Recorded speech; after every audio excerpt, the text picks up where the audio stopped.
Saya posting tadi malam. Itu postingan pertama ketika Syekh Ali Jabir itu ditusuk yang mengenai lengan beliau. Dan alhamdulillah beliau selamat. Ditonton lebih dari 479.000 sampai detik ini. Dengan 4.400 lebih komentar. Kemudian saya posting lagi tersangka yang tertangkap. Itu ditonton hampir 500.000 dengan komen hampir 3.000. Tapi sebelum saya bahas, saya turut berduka dengan kejadian ini. Dan saya mendoakan Syekh Ali Jabir, semoga senantiasa dilindungi oleh Allah Subhanahu wa Ta'ala dan segera pulih dari peristiwa ini, lukanya jadi sembuh dan mudah-mudahan baik-baik saja. Oke, saya geli ketika membaca banyak komentar dari para netizen berkait dengan kejadian ini. Maka sebelum kemudian saya menganalisa lebih jauh, saya akan membaca beberapa komentar netizen yang menurut saya lucu gitu ya. Yang menurut saya aneh. Padahal belum tahu yang semestinya itu seperti apa. Tapi komentarnya sudah macem-macem itu. Yang pertama, salah satu yang saya soroti, ada sebuah komentar yang bunyinya begini. Dari salah satu netizen yang mengatakan begini. Kenapa di zaman SBY nggak ada kejadian-kejadian begini ya? Maksud kamu apa sih gitu loh? Di zaman SBY nggak ada, terus adanya di zaman Jokowi gitu. Tak pikir aneh ya, apa-apa kok salah Jokowi gitu loh. Jadi seolah-olah komentar ini menyudutkan rezim Jokowi. Guys, hubungannya dengan Pak Jokowi apa? Apakah di zaman Pak SBY nggak ada kasus? Ada. Di zaman presiden sebelumnya ada kasus banyak. Sama. Jadi kalau kemudian ada kasus kriminalitas seperti ini, ya jangan kemudian menyalahkan presiden. Sekarang apa-apa presiden. Kok di Indonesia ada corona gara-gara Jokowi nggak pernah jadi presiden. Loh, apa hubungannya dengan Pak Jokowi? Ini sekarang ada penusukan seorang ustadz. Kok komentarnya, kenapa di zaman SBY nggak ada kejadian-kejadian begini? Seolah-olah yang ada kejadian seperti ini hanya di zaman Pak Jokowi. Ini komentar yang menurut saya sangat tendensius kepada pemerintahan Jokowi. Ya, ini harus saya katakan bahwa kemudian komentar Anda tidak mutu. Sama sekali tidak mutu. Bukan saya membela Pak Jokowi. Semua presiden punya persoalan. Semua rezim punya problem. Ya kan? Dan ini hanya sebagian kecil kejadian di rezim ini. Dan nggak ada kaitannya dengan Pak Jokowi. Atau jangan-jangan ada, ini skenarionya rezimnya Pak Jokowi untuk nusuk para ustadz. Kamu juga. Apa itu? Makanya banyak yang menanggapi itu. Waduh. Komen kayak gini jangan di sini, dasar goblok. Nah, ini yang nanggapi itu kan. Ada lagi yang mengatakan, apa sih hubungannya? Ini nanya serius. Ya nggak ada hubungannya. Ini yang namanya jaka sembung, makan nasi pincuk. Nggak nyambung, cok. Jengkel juga saya itu. Bapak Jokowi. Oke, next. Nah, ini lagi. Kayaknya ya, aduh. Bukti PKI bangkit lagi. Ayo Gus Miftah, jangan diam saja melihat rezim ini yang sedang membangkitkan PKI. Kamu mau jadi kompor kan kamu? Kamu memprovokasi aku kan, supaya aku marah sama rezim ini.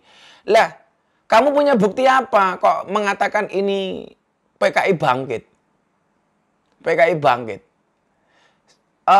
Dari dulu ngomong PKI bangkit.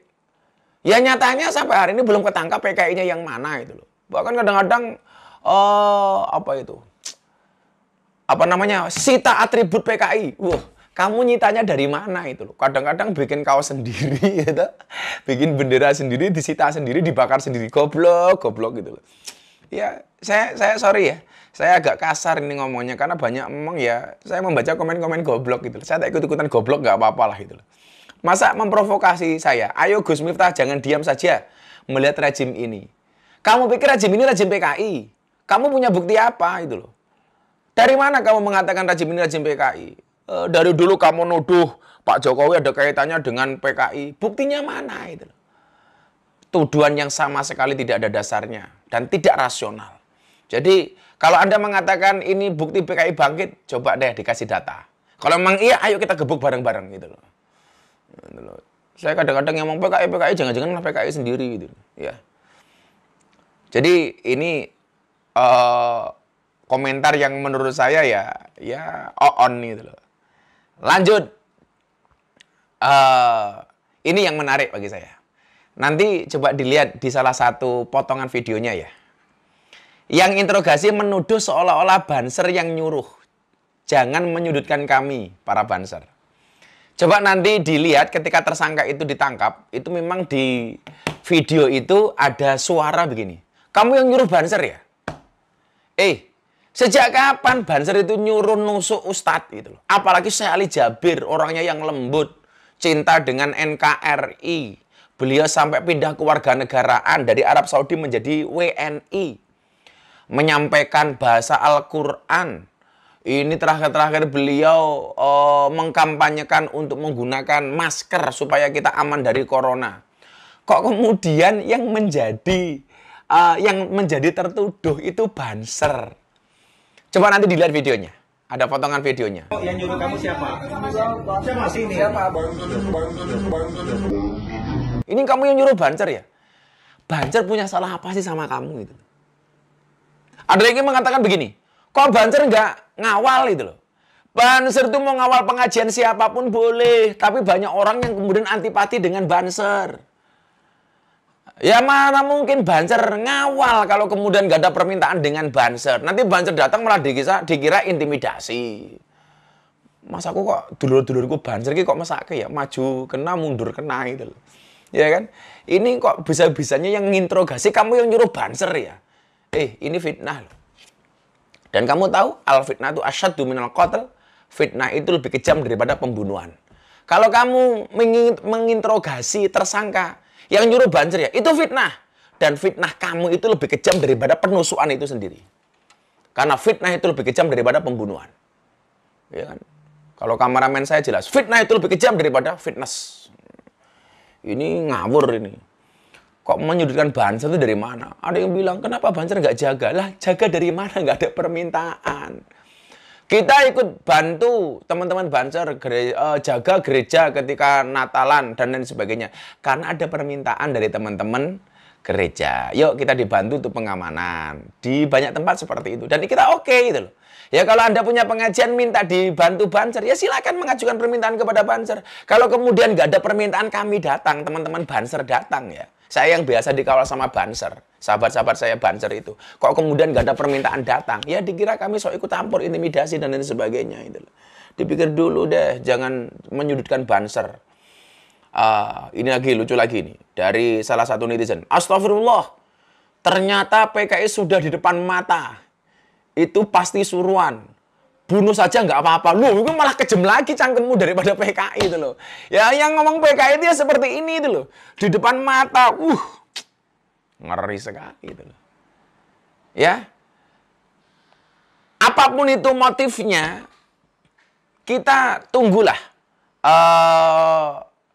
hasil penyelidikan dan penyidikan teman-teman kepolisian.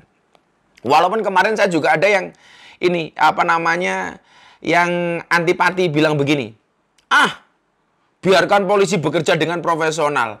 Lah, Pak Novel Baswedan rusak mata seumur hidup, penjara cuma 1 tahun. Penjara cuma 1 tahun itu nggak ada urusannya dengan polisi. Itu jaksa dan hakim. Polisi menyelidiki, kemudian menjadikan dia tersangka, P21 dinaikkan kejaksaan, kemudian masuk ke pengadilan, jadi terdakwa, kemudian terpidana. Itu job desk-nya masing-masing. Kalau kamu nggak tahu hukum, nggak usah komentar. Ini bilang, pasrahkan kepada polisi, Pak Novel aja cuma dihukum 1 bulan. Yang menghukum 1 tahun, kok mau 1 bulan, 1 tahun. Yang menghukum 1 tahun itu bukan polisi, tapi atas tuntutan jaksa, kemudian diputuskan oleh hakim. Polisi nggak punya wewenang untuk menuntut, tapi menjadikan dia tersangka gitu loh. Kan begitu. Tapi dari sekian komentar ya, saya ada juga komentar yang lucu itu. Komentarnya begini.